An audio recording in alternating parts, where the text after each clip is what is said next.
ये जो बेविचारी लोग कहते हैं हमारा उनसे प्रेम हो गया, प्रेम नहीं है, ये वासना है। इसको प्रेम नहीं कहते। प्रेम वासना से मुक्त होता है, प्रेम निष्काम होता है, प्रेम निर्जाह होता है, प्रेम दाता होता है। प्रेम शरीर से नहीं, प्रेम आत्मा से होता है।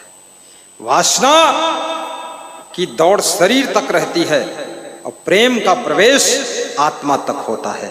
ये प्रेम और वासना में फर्क होता है। शरीर तुम्हारा बूढ़ा हो जाएगा, वासना की वजह से जो तुमसे जुड़े हैं वह सब दूर होने लग जाएंगे, और जो प्रेम से जुड़े हैं तुम कितने बूढ़े हो जाओ लेकिन तुम्हारे प्रति उनको स्नेह बना रहे। बोलिए सद्गुरु भगवान की जय। एक राजवेश्या रहती थी राजाओं के जमाने में। उस वेश्या का नाम था राजश्री। राजश्री, राजश्री का मतलब क्या होता है? जिसमें राजा महाराजा भी श्री हो जाए, और राजश्री वेश्या। तो उस वेश्या से राजा लोग जुड़ जाते थे वासना की दृष्टि से। एक ब्रह्मचारी साधु उस वेश्या के द्वार पर निकल गया, भूल से निकला। उसको मालूम नहीं था ये वेश्याओं की गली है। महान संत जो होता है वेश्याओं की गली से निकलता भी नहीं, उस गली में जाता भी नहीं। क्योंकि याद रखना, कुछ गलियां ऐसी हैं, कुछ राहें ऐसी हैं, कुछ जगहें ऐसी हैं कि वहां निकलने से, खड़े होने से भी तुम्हारे नाम पर बदनाम का धब्बा लग जाता है। इसलिए वहां निकलना नहीं चाहिए। लेकिन उस महात्मा को मालूम नहीं था इस गली में वेश्या रहती। निकल पड़ा। वेश्या ने उस ब्रह्मचारी महात्मा को देखा। वेश्या वासना में अंधी होती है। उसने उस ब्रह्मचारी महात्मा को आमंत्रित किया, महात्मा जी आइए, आपके लिए फ्री सेवा स्वीकार करिए, ये नरक का द्वार आपके लिए खुला हुआ है, आइए गंदे नाले में स्नान करिए। महात्मा ठिठका और देखा, देवी तुम इतना सुंदर हो, तुम इतने गंदे कुकृत्यों में उतर गई हो। मैं महात्मा हूं, तुम अंधी हो गई हो, तुम्हें दिखता नहीं है। मुझे वासना की कीचड़ में फंसाने के लिए तुम आमंत्रित कर रही हो। तुम्हारे इस आमंत्रित शब्दों को मैं स्वीकार नहीं करूंगा और मैं अपनी राह में जाऊंगा। लेकिन तुम समझते नहीं महात्मा जी, यहाँ सम्राट, बादशाह, राजा महाराजा भी लाइन में लगते हैं इस दरवाजे पर। आज तुमको पहली बार न्योता दे रही हूं। महात्मा ने कहा, जब ये लाइन में लगने वाले बेलाइन हो जाएंगे और लाइन ही खत्म हो जाएगी, जिस समय कोई नहीं होगा तुम्हारे लिए, उस समय जो आएगा वो यही महात्मा होगा और तुमको पानी का घूंट पिलाएगा। दिन आए और गए, वर्ष बीते, रातें बीती। वेश्या की उम्र 80 वर्ष हो गई, बूढ़ी हो गई वेश्या। राजे महाराजाओं ने आना बंद कर दिया।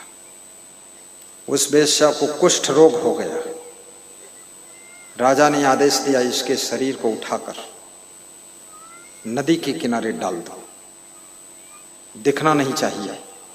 इसका संक्रमण, वायरस, इन्फेक्शन फैल सकता है राज्य में।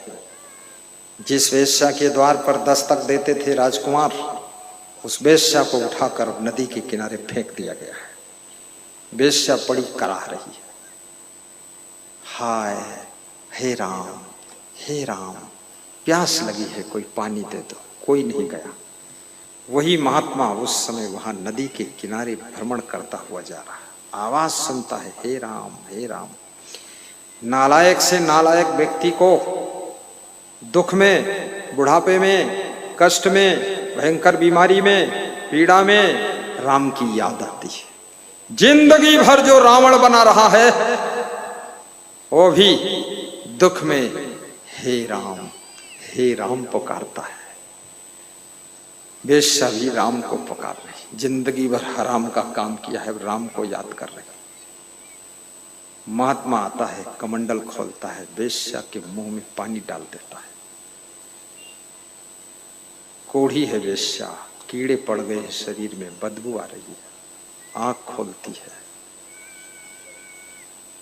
अरे महात्मा जी, आज तुम मेरे काम आ गए।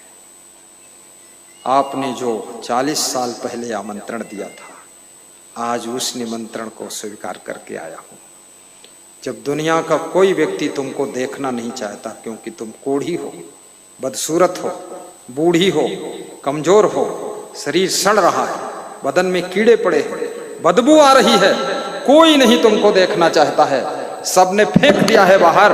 ऐसी कंडीशन में मैं महात्मा हूं, एक गिलास पानी पिलाने आया हूं। यही पानी पीकर तुम प्राण छोड़ोगी और इस संत के आशीर्वाद से तुम्हारी आत्मा बंदी छोर की कृपा से मुक्त हो जाएगी। कौन सा होगा? किसी स्त्री को, किसी पुरुष को ये सोचना नहीं चाहिए कि लोग हमसे प्रेम करते हैं। जो लोग तुम्हारे चेहरे की चमक दमक को देखकर आकर्षित हो रहे हैं, याद रखना, जवानी उतरने के बाद ये लोग तुम्हारे पड़ोस में 1 मिनट खड़े होना पसंद नहीं करेंगे।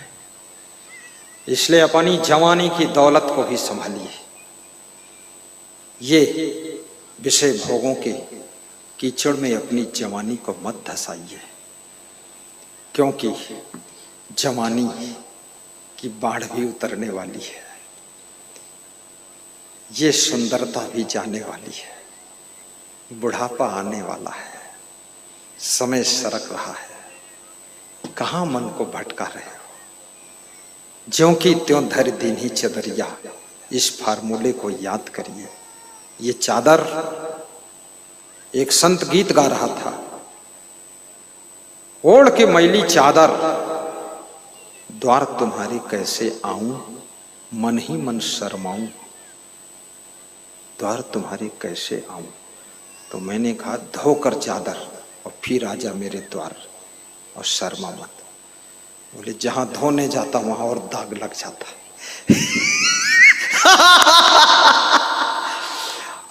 सोच लेना, हर व्यक्ति तुम्हारी जीवन की चादर को धुल भी नहीं सकता। वहां चादर धुलवाने जाओगे, गांजा पीना सिखा देगा तुमको और भांग खाना सिखा देगा। कितने गुरु लोग भी गड़बड़ है, कितना साधु भी गड़बड़ है, कितने आश्रमों में गड़बड़ बड़बड़ लड़बड़ सड़बड़ सब है। याद रखना, ये सौभाग्य से कोई महान आत्मा, वैराग्यवान ब्रह्मचारी संत अखंड त्याग वैराग्य हो, जिसमें विषय भोगों को विष समझ करके त्याग करके जो संयम नियम की राह पर चलता हो, ऐसा गुरु मिल जाए तो भगवान से अधिक उसका ध्यान करना चाहिए। भगवान भी उसका ध्यान करते हैं, वो भी कल्याण